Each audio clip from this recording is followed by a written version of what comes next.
Hi guys, welcome back to my YouTube channel crazy Kanthamma. So ఈ video వచ్చేసి last day in Malaysia అనమాట. అంటే బేసిక్గా second day in Malaysia. So మేమైతే ఇక్కడ లాస్ట్ డేది నేను ఆల్రెడీ మీకు సింగపూర్ మలేషియా ట్రిప్ వీడియోస్ పెట్టి కూడా ఒక 2 months అవుతుంది, 1.5-2 months అవుతుంది. ఫెబ్లో వెళ్ళాం మేము. ఈ ఒక్క వీడియో పెట్టడానికి నాకు చాలా లేట్ అయిపోయింది అనమాట. బేసిక్గా ఏంటి అని అంటే వేరే వర్క్స్తో ఆక్యుపై అయిపోయి ఇంకా ఈ వీడియో ఎడిటింగ్ చేయలేక టైం లేక అదొక రీజన్. అండ్ ఆల్సో వీడియోస్ కూడా కొన్ని నా దాంట్లో ఉన్నాయి, కొన్ని సూర్య దాంట్లో ఉన్నాయి. అవి వెతికి చూసి తీసేసరికి నాకు కొంచెం బద్ధకంగా ఉండే అనమాట. అందుకని చెప్పేసి లేట్ అయిపోయింది. ఇది ఎలాగన్నా పోస్ట్ చేయాలని చెప్పేసి నేను ఫిక్స్ అయిపోయి ఇక్కడ వీడియో అయితే కూర్చొని ఫైనల్లీ నేను ఎడిటింగ్ చేస్తున్నాను. ఇక్కడ వాయిస్ ఓవర్ ఇచ్చేసి పెడదాము, లాస్ట్ డే కదా. దీంతో ఇంకా ఈ సిరీస్ కంప్లీట్ అయిపోతుంది. దీని తర్వాత మనం ఆలోచిద్దాము ఏం చేద్దాము ఏంటి అని చెప్పేసి. నెక్స్ట్ డిఐఎంఎల్ చేయాలా లేకపోతే రొటీన్ బ్లాగ్స్ చేయాలా అని చెప్పేసి జస్ట్ థింకింగ్లోనే ఉంది. ఇంకా నా మైండ్ ఇంకా ప్రాసెస్ అవ్వట్లేదు, ఏం చేయాలి ఏంటి అని క్లారిటీ రావట్లేదు అనమాట. బేసిక్గా ఏంటి అంటే నేను ఎక్కువ ట్రావెల్ బ్లాగ్సే చేస్తాను. మీరు ఎక్కువ నా వీడియోస్ చూసినట్టయితే ఆల్మోస్ట్ ఒక 70% ట్రావెల్ బ్లాగ్సే ఉంటాయి. నేను వెళ్ళిన ట్రిప్స్ అలా అలా. పెళ్ళైన తర్వాతనే కాదు, పెళ్ళి కాక ముందు కూడా నేను మా ఫ్యామిలీతో ఎక్కడికన్నా బయటికి వెళ్ళినా కానీ ఊర్లోకి వెళ్ళిన మా ఊరికి వెళ్ళినప్పుడు, లేకపోతే నేను ఒకసారి శంషాబాద్ టెంపుల్కి వెళ్ళాను, సాయిబాబా గుడికి. సో అలా వెళ్ళినప్పుడు అవుటింగ్ వ్లాగ్స్ ఎక్కువ చేస్తున్నాను అనమాట. 70% అలానే చేసి ఉన్నాను. సో అవే ఎక్కువ ఉంటాయి. డిఐఎంఎల్ రోజు జరిగే రొటీన్స్ ఇవన్నీ తక్కువ, మోస్ట్లీ ఒక 30% ఉంటాయన్నమాట. కానీ అవి కూడా చేయడం నాకు చాలా ఇంట్రెస్ట్. నాకేమనిపిస్తుంది అంటే ఇప్పుడు ఇవాళ నేను వ్లాగ్ చేస్తాను, రేపు వ్లాగ్ చేస్తాను, ఎల్లుండి వ్లాగ్ చేస్తాను, ఏముంటుంది అంతగానం డైలీ రొటీన్లో అని చెప్పేసి. బేసిక్గా నా డైలీ రొటీన్ అయితే రొటీన్గానే ఉంటుంది. పెద్ద అందులో ఏమీ అంత స్పెషల్గా ఏమి ఉండదు. ఎందుకంటే ఆబ్వియస్లీ మనందరం ఐటీలో వర్క్ చేస్తున్నాం కాబట్టి మనకంతా ఏమి ఉండదు. మార్నింగ్ లేవడం, మన పనులు మనం చేసుకోవడం, వెళ్ళడం, రావడం ఆఫీస్కి, ఇంతే ఉంటుంది. కాబట్టి పెద్ద స్పెసిఫిక్గా ఏమి ఉండదు, అంతే ఇంట్రెస్టింగ్గా ఉండదు అనిపిస్తుంది. మేబీ చూసే వాళ్ళకి అది కూడా కొత్తగా ఇంట్రెస్టింగ్గా ఉండొచ్చు, కానీ నాకు బోర్ కొట్టింది కాబట్టి నేను చూద్దాం ఇంకేమైనా ఇంట్రెస్టింగ్ థింగ్స్ జరిగినప్పుడు పెడదాము డైలీ వ్లాగ్స్ అని చెప్పేసి అనుకుంటూ ఉంటాను అనమాట. అండ్ మేమైతే ఇక్కడ మలేషియాలో లాస్ట్ డే సెకండ్ డే రోజు మేము ఇక్కడ బాటు కేవ్స్కి వచ్చేసాము. చాలామందికి తెలిసే ఉంటుంది, బాటు కేవ్స్ చాలా ఫేమస్ మలేషియాలో. సుబ్రహ్మణ్యేశ్వర స్వామి టెంపుల్ ఉంటుందన్నమాట. అండ్ పెద్ద విగ్రహం కూడా ఉంటుంది. సో ఇది వచ్చేసి కింద, ఇక్కడ నుంచి మనకి లెఫ్ట్ సైడ్లో కనిపిస్తున్నాయి కదా స్టెప్స్, ఈ స్టెప్స్ ఎక్కేసి మనం పైదాకా వెళ్ళిపోతే పైన ఒక టెంపుల్ ఉంటుందన్నమాట. అండ్ కేవ్స్ కూడా పైన ఉంటాయి. చాలా అంటే చాలా బాగుంటుంది. వెళ్ళే కొద్ది కూడా మనకి చాలా చల్లగా అనిపిస్తుంది అనమాట. సో చాలా క్రేజీగా ఉంటుంది ఎక్స్పీరియన్స్. ఎవరికన్నా ప్లాన్ ఉంది అని అంటే యూ కెన్ గో. నాకేమనిపించింది అంటే మేము సింగపూర్లో ఆల్మోస్ట్ 4 to 5 days స్పెండ్ చేసాము. అండ్ మలేషియాలో 2 days వరకు స్పెండ్ చేసాము. మలేషియాలో ఎక్స్ప్లోర్ చేయడానికి అంత ఏం లేదు అని అనిపించింది. మెయిన్గా ఈ పెద్ద మెయిన్ ప్లేసెస్ కాకుండా సిటీ టూర్లకి వాటికి అంత గొప్పగా ఎక్స్ప్లోర్ చేయడానికి ఏమి ఉండదు మలేషియాలో. సింగపూర్లో మాత్రం చాలా ప్లేసెస్ ఉంటాయి. సో అది వెళ్తేనే బెటర్. అది ఎక్కువ రోజులు పెట్టుకొని మేబీ ఎవరైనా ప్యాకేజెస్లో 2 కవర్ చేసి వెళ్ళే వాళ్ళు ఉంటారు కదా. సో వాళ్ళకి నేను చెప్పే సజెషన్ ఏంటి అని అంటే, నాకు అర్థమైనంత వరకు సింగపూర్ ఎక్కువ డేస్ పెట్టుకొని మలేషియా తక్కువ డేస్ పెట్టుకుంటే సరిపోతుంది మనకి. మలేషియాకి ఎక్కువ డేస్ పెట్టుకోవాల్సిన అవసరం లేదు, చాలా తక్కువే ఉంటుంది తిరిగేది అని నాకు అనిపించింది. అంటే మాకు ఇచ్చిన ప్యాకేజ్లో నాకు అనిపించింది అనమాట అలాగా. సో నేను ఈ వ్లాగ్లో మా ప్యాకేజ్ డీటెయిల్స్ చెప్దాం అనుకుంటున్నాను.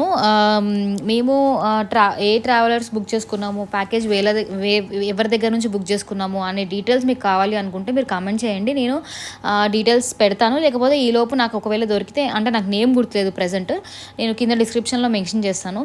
ఒకవేళ మెన్షన్ చేయడం మిస్ అయ్యి ఉంది అని అంటే, మీకు ఎవరికన్నా కావాలి ఆ నేమ్ అని అంటే మీరు కామెంట్ చేస్తే డెఫినెట్లీ నేను ఆ కామెంట్కి రిప్లై అయితే పక్కా ఇస్తాను అనమాట. అండ్ మేము వచ్చేసి ఇక్కడ 4 members వెళ్ళామని చెప్పాను కదా. సో మాకు పర్ హెడ్ 1 lakh అనుకోండి, అప్రాక్స్గా కాదు, ఎగ్జాక్ట్లీ ఆల్మోస్ట్ ఇంకా 1 lakh వరకు అయింది పర్ హెడ్. ఓవరాల్గా మా నలుగురికి కలిపి 4 lakhs అయింది అనమాట ఈ ట్రిప్కి. నాకైతే వెరీ రీజనబుల్ అనిపించింది. మేము తిరిగిన తిరుగుడికి మాకు చాలా బాగా అనిపించింది. ఓకే, ఇన్ బడ్జెట్లోనే వెళ్ళాము మేము అని అనిపించింది. ఓవర్ ఎక్స్పెన్సివ్ అయితే అస్సలు అనిపించలేదు. ఇంటర్నేషనల్ ట్రిప్ అంటే మనకి ఇన్ని కవర్ అవుతున్నాయంటే అంత కూడా లేకుండా, కొంచెం మినిమం అంటే మినిమం లగ్జరీ లేకుండా, బేసిక్ లగ్జరీ లేకుండా వెళ్ళినా అంత కష్టపడుతూ వెళ్ళడం ఎందుకని నాకు అనిపిస్తుంది. అంటే చూసుకొని వెళ్ళడం ఎందుకని నాకు అనిపిస్తుంది. అప్పటికి మేము సింగపూర్ నుంచి మలేషియాకి బస్ బుక్ చేసుకున్నాము ఇన్స్టెడ్ ఆఫ్ ఫ్లైట్. సో దానివల్ల కూడా మాకు కొంచెం తగ్గిందనమాట ప్రైస్. చాలామంది డైరెక్ట్ ఫ్లైట్స్ కూడా బుక్ చేసుకుంటారు. సో దాని ప్యాకేజెస్ కూడా సపరేట్ ఉంటాయన్నమాట. సో అది బుక్ చేసుకున్న వాళ్ళు అది కూడా చేసుకోవచ్చు. ఇంకా బేస్డ్ అపాన్ లగ్జరీ, మీకు మీ దగ్గర బోల్డ్ మనీ ఉంది అని అంటే మీరు వెళ్ళండి. అది బేస్డ్ అపాన్ మీ లగ్జరీ ఎంతవరకైనా వెళ్ళొచ్చు. మేము మా బడ్జెట్లో అనుకున్న బడ్జెట్లో మాకు ఈ ప్యాకేజ్ దొరికింది. సో మేము వెళ్దామని డిసైడ్ అయ్యాము. సో మేము వెళ్ళాము. ఈ ప్యాకేజ్లో ఏంటి అని అంటే వాళ్ళే మొత్తం ప్రాసెస్ అన్నీ చూసుకుంటారు, వీసా ప్రాసెస్ అంతా చూసుకుంటారు అనమాట. సో మనకేం పెద్ద ప్రాబ్లం ఉండదు. వాళ్ళు అడిగిన డాక్యుమెంట్స్ ఇవ్వడం వరకే మనది పని. ఇంకా అంతా వాళ్ళే చూసుకుంటారు. ఒక గ్రూప్ క్రియేట్ చేస్తారు. ఆ గ్రూప్లో మనల్ని యాడ్ చేసి వాళ్ళకి కావాల్సిన డీటెయిల్స్ అన్నిటికీ మనకు పిన్ చేస్తుంటే మనం రెస్పాన్స్ అవ్వాలి. వాళ్ళు మనీ కూడా మొత్తం ఒకేసారి కట్టక్కర్లేదు. స్టార్టింగ్ ఇంత కట్టాలి, 1 వీక్ ముందు ఇంత కట్టాలి అని చెప్పేసి వాళ్ళు చెప్తూ ఉంటారనమాట. సో ఆ డీటెయిల్స్ మీకు క్లియర్గా కావాలి, ఎగ్జాక్ట్ వాళ్ళ ఐడి కావాలంటే నేను అదే చెప్తున్నాను కదా, మీరు అడిగితే నేను మెన్షన్ చేస్తాను కమెంట్స్లో, లేదంటే కుదిరితే పెడతాను డిస్క్రిప్షన్లో ఈలోపు దొరికితే అని చెప్తున్నాను. అండ్ ఇక్కడైతే మేము టెంపుల్కి వచ్చేసాము. టెంపుల్ దర్శనం కూడా అయిపోయిన తర్వాత ఇక్కడ మాత్రం లిటరల్లీ చాలా చాలా చల్లగా ఉందన్నమాట.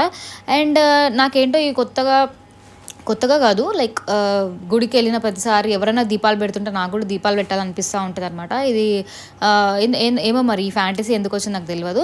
నేను సింగపూర్లో కూడా మా యానివర్సరీ రోజు ఏదో టెంపుల్కి వెళ్ళాము. సో అక్కడ కూడా నేను దీపాలు వెలిగించుకున్నాను అనమాట. సో నాకు ఎందుకో ఇట్లా ఇష్టం అనమాట దీపాలు వెలిగించుకోవడం. సో ఇక్కడ కూడా అలానే వెలిగించుకొని ఈ దర్శనం కూడా అయిపోయిన తర్వాత దీనిపైన మనకి ఇంకొక చిన్న టెంపుల్ ఉంటుంది. సో అక్కడ కూడా స్టెప్స్ ఉంటాయి పైకి వెళ్ళడానికి. అండ్ కింద నుంచి వ్యూ చూస్తే మాత్రం అదిరిపోతుంది అనమాట. అండ్ ఈ సింగపూర్ మలేషియా ట్రిప్ అనేది ఒక మెమరబుల్ ట్రిప్ అనేది చెప్పాలి. ఎందుకంటే ఇంటర్నేషనల్ ట్రిప్ కాబట్టి, ఫస్ట్ టైం వెళ్తున్నాం కాబట్టి ఎవరికన్నా అవసరం ఎక్స్పీరియన్సే ఉంటుంది. మేము యాక్చువల్లీ మా ఫస్ట్ యానివర్సరీకి వెళ్దాం అనుకున్నాము ట్రిప్కి, కానీ మాకు కుదరలేదు, బడ్జెట్ కన్స్టెంట్స్ ఉండే. అందుకని చెప్పేసి మేము ఫస్ట్ యానివర్సరీకి గోకర్నే వెళ్ళాము. ఆ వ్లాగ్స్ కూడా నేను నా వీడియోస్ యూట్యూబ్లో పోస్ట్ చేశాను నా ఛానల్లో. ఎవరికైనా ఇంట్రెస్ట్ ఉంది ట్రావెల్ వ్లాగ్స్ అంటే ఒకసారి వెళ్ళి చెక్ చేయండి. గోకర్నే వెళ్ళామన్నమాట. 2 days పెట్టినట్టున్నాను ఆ వ్లాగ్, ఆర్ 1 day గుర్తులేదు నాకు. 2 days ఉంటాయి ఆ వ్లాగ్స్. గోకర్ణ బీచ్ ఒకటి, మృదురేశ్వర్ టెంపుల్ ఉంటుంది కదా బీచ్ పక్కన, శివుడు అది ఆ గుడి.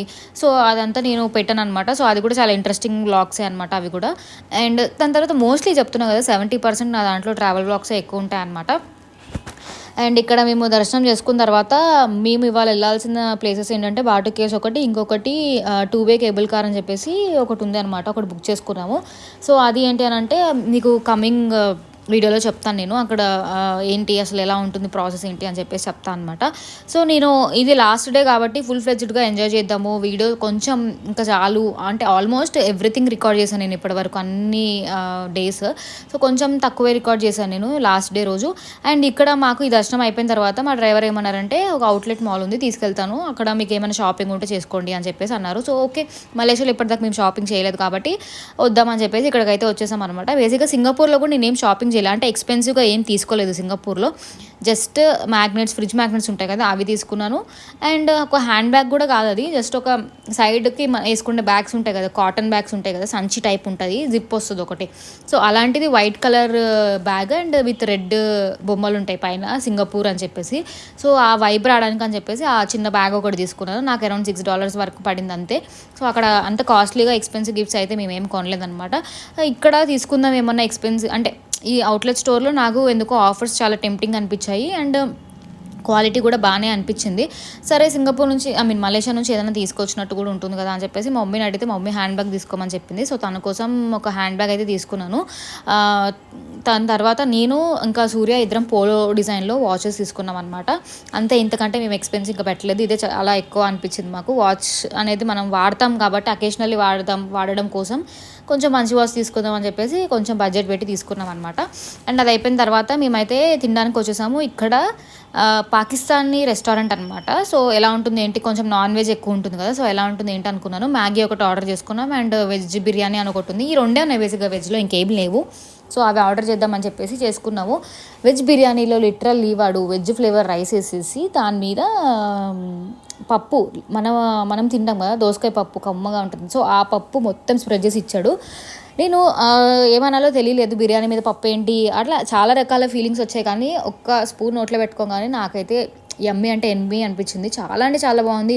ఇదొక రకమైన ఫ్లేవర్ అనే ఫీలింగ్ వచ్చిందనమాట. టేస్ట్ మాత్రం అదిరిపోయింది, నాకు బాగా నచ్చింది. ఇద్దరం ఒక 2 plates తీసుకున్నాం అనమాట. వాళ్ళిద్దరికి ఒక ప్లేట్, మా ఇద్దరికి ఒక ప్లేట్, మొత్తం నాకి పడేసాం ప్లేట్ని. అంత క్రేజీగా ఉండే అనమాట. చాలా అంటే చాలా బాగుంది. దాంతోపాటు మ్యాగీ కూడా చాలా బాగుండే అనమాట. కొంచెం ఆయిల్ ఎక్కువైంది మ్యాగీలో, బట్ స్టిల్ టేస్ట్ మాత్రం బాగుండే. అండ్ 2-way కేబుల్ కార్ అని చెప్పాను కదా, సో ఇదే అనమాట. సో ఇక్కడ నుంచి మనల్ని ఎక్కించుకొని పైకి తీసుకెళ్తారు. అది అరౌండ్ ఒక 6,000 feet up above the sky తీసుకెళ్తారనమాట. సో అబోవ్ ద స్కై అంటే నా బొంద అదే పైకి వెళ్తాం మనం కొండ మీదకి. 6000 ఫీట్ ఏదో చెప్పారు వాళ్ళు.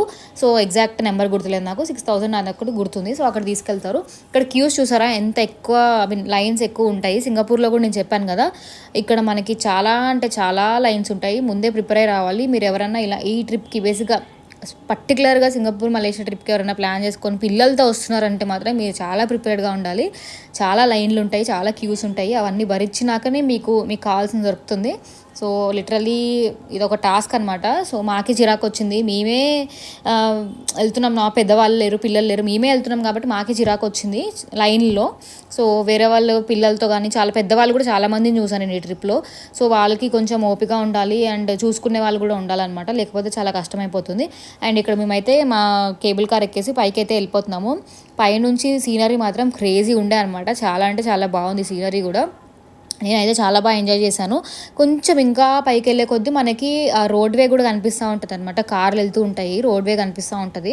అది కూడా నేను చూసి లిటరలీ చాలా భయపడ్డాను. అంటే అది చూసి భయపడ్డాను అంటే ఆ డిస్టెన్స్ మనకి ఇది పైకి వెళ్ళే కొద్దీ అసలు ఇది పైకి వెళ్తుందా, లాగుతుందా మనల్ని, మనం ఇంత వరకు ఉన్నాం తీసుకెళ్తుందా, ఆ రోప్ మధ్యలో తెగిపోతుందేమో, బాక్స్ ఇరిగిపోతుందేమో, పడిపోతే ఏమైపోతుంది, మనం పగిలిపోతాము, మనకి ఏమైనా అవుతుందేమో, వెళ్ళే కొద్దీ నా మైండ్ మొత్తం ఇదే రన్నింగ్ థాట్స్ అనమాట, నెగిటివ్ థాట్స్. సో ఇంకా చాలా భయపడుకుంటూ బట్ స్టిల్ ఎంజాయ్ చేసుకుంటూ పైకి అయితే వెళ్ళామన్నమాట. సో ఇక్కడ స్పెషాలిటీ ఏంటంటే మీకు అక్కడ రైట్ సైడ్లో స్నో కనిపిస్తుంది చూసారా, స్నో కాదు ఫాగ్ కనిపిస్తుంది చూసారా. సో అక్కడికి వెళ్ళంగానే మాకు కొంచెం ఆ ఏరియాలోకి రాగానే ఫుల్ చలేసింది అనమాట. నేనేమనుకున్నానంటే లిటరల్లీ ఎవరు చూసినా అది పైకి వెళ్తున్నాం కాబట్టి అది న్యాచురల్ అనుకుంటారు కదా, న్యాచురల్ ఫాగ్ లాగా అలా అనుకుంటారు, పైన ఉన్నాం కాబట్టి కొండ మీద చల్లగా ఉంటుందని. కానీ నేను విన్నది ఏంటంటే అది న్యాచురల్ కాదు, ఆర్టిఫిషియల్, అక్కడ నుంచి మనకు వదులుతారు ఆర్టిఫిషియల్ స్నో, అది ఫాగ్ అంతా అనేసి అన్నారనమాట. నాకు ఇంకా క్లారిటీ లేదు, నాకు స్టిల్ అది ఆర్టిఫిషియల్ లాగా అనిపించలేదు, న్యాచురల్ లాగా అనిపించింది. అంటే ఓన్లీ ఆ ప్లేస్లో ఉంటుంది, ఇంకెక్కడా ఉండదు. సో ఆబ్వియస్లీ అది ఆర్టిఫిషియల్ అవుతుంది, బట్ స్టిల్ నాకైతే అది న్యాచురల్ వైబ్సే కొట్టింది. ఎవరన్నా నా వీడియోస్ చూసే వాళ్ళు ఎవరన్నా మలేషియా ట్రిప్కి వెళ్ళి ఈ ప్లేస్కి వెళ్ళి ఉంటే మీకు క్లారిటీ ఉంటే మీరు కింద కమెంట్ సెక్షన్లో మెన్షన్ చేయండి. నాకు ఇంకా కొంచెం డౌట్గా ఉంది అది ఆర్టిఫిషియలా లేకపోతే న్యాచురలా అని చెప్పేసి. కానీ అక్కడ వెదర్ మాత్రం క్రేజీ ఉండే అనమాట, చల్లగా చాలా అంటే చాలా బాగుండే. పైకి వెళ్ళే కొద్దీ మనకి సైడ్ బై కిందకి దిగే వాళ్ళు ఉంటారు కదా, సో వాళ్ళు కూడా ప్యారల్గా పాస్ అవుతూ ఉంటారు. సో చాలామంది జనాలు ఉన్నారు కదా అని చెప్పేసి మనకు భయం అయితే అవ్వదు, ఓకే ధైర్యంగానే ఉంటుంది, మనం ఒక్కళ్ళమే ఉన్నాం మన ఫీలింగ్ అయితే రాదు. అండ్ ఇక్కడ మనం పైకి వెళ్ళే కొద్దీ కింద ఒక వాటర్ పార్క్ కనిపిస్తుంది అనమాట స్నో థీమ్తో. అది కూడా చాలా బాగుంది. వేవ్ పూల్స్, రైడ్స్ ఉంటాయి కదా, వాటర్ రైడ్స్ అవన్నీ ఉన్నాయి అనమాట కింద. సో అది కూడా చాలా బాగుంది. అండ్ మనకి కనిపిస్తుంది కదా ఎదురుగా, ఇప్పుడు మనం వెళ్ళంగానే మనకి ఒక మాల్లా ఉంటుంది అనమాట. మనం ఇది బాక్స్ దిగంగానే, కార్ దిగంగానే మనకు ఒక మాల్లా ఉంటుంది, డైరెక్ట్ మాల్లోకి ఎంట్రీ ఉంటుంది అనమాట. మాల్ మాత్రం చాలా అంటే చాలా క్రేజీగా ఉండే. ఎంత పెద్ద మాల్ తెలుసా, నాకు అనిపించింది ఎంత కొండ మీద వాడు మాల్ ఎలా కట్టాడు అని చెప్పేసి నాకు డౌట్ వచ్చింది. అంటే రోడ్వే కూడా ఉందనుకోండి, మనం ఇంట్లో చెట్ల మధ్యలో నుంచి వచ్చాము కాబట్టి పైకి ఎక్కడో ఫారెస్ట్ ఏరియాలాగా అనిపిస్తుంది.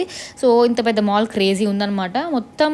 అప్పుడు మేము వెళ్ళినప్పుడు చాలా అంటే చాలా బాగుండే అనమాట, నాకైతే బాగా నచ్చింది. అండ్ ఇక్కడ మేము మాల్ చూసుకుంటూ ఎంజాయ్ చేసుకుంటూ తిరిగామన్నమాట బాగా. నేను చెప్పా కదా లాస్ట్ డే ఎక్కువ నేను వీడియో అయితే రికార్డ్ చేయలేదు, కొంచెం ఎంజాయ్ చేద్దామని చెప్పేసి ఫిక్స్ అయిపోయాయి అనమాట. అండ్ ఇక్కడ లోపలే మనకి జిప్ లైనింగ్, చిన్నపిల్లలకి కొన్ని గేమ్స్ ఉంటాయి కదా, సో అవన్నీ కూడా ఉండే అనమాట. చాలా బాగుండే బేసిక్గా మాల్ అయితే. చాలా ఏసీ కూడా లిటరలీ చాలా అంటే చాలా ఎక్కువ పెట్టేశాడు మాల్లో. మేమైతే ఎంజాయ్ చేసాము, మనకి ఆ వైబ్స్ అయితే వస్తాయి కదా, సో నాకు బాగా అనిపించింది. అండ్ ఇది అయిపోయిన తర్వాత మేము నార్మల్గా ఇంకా మా రూమ్కి వెళ్ళిపోయి ఫ్రెష్ అయిపోయి నెక్స్ట్ ఇంకా మన హైదరాబాద్ ఫ్లైట్స్ చూసుకొని అదంతా చేసుకొని రిటర్న్ అయిపోయామన్నమాట.